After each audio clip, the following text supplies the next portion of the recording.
Progressive Shorthand Monthly May 24. Exercise number 2. 5, 4, 3, 2, 1. Start.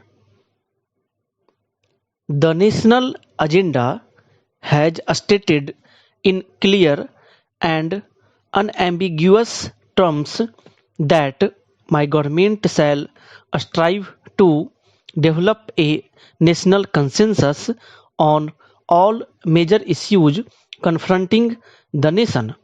The problems facing the Indian economy are too many, too complex, and far too important to be subjected to a partisan approach.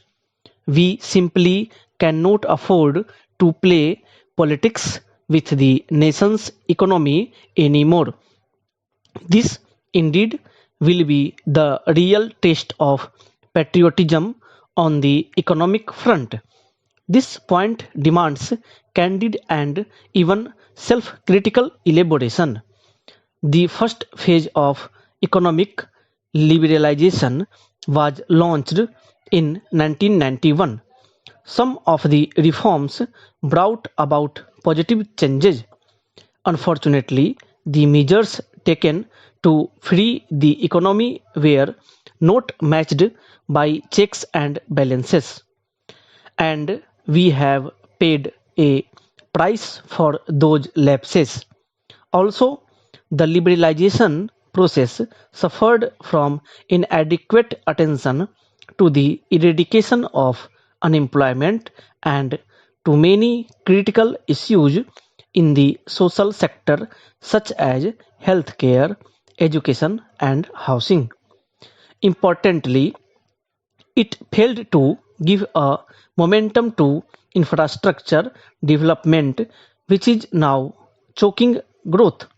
In our view, the reasons lie in the failure of the government to effectively address the core concerns of the Indian industry. They lie in the failure of the Indian industry to appreciate the core concerns of the government. They also lie in the failure of both the government and the industry to convince the common man that he too has a vital stake in the reforms process. That is why, during the election campaign, I repeatedly stressed that India urgently needs to reform the reforms process. To explain what we mean by this, let me first enumerate what I think are the three main complaints of the industry against the government.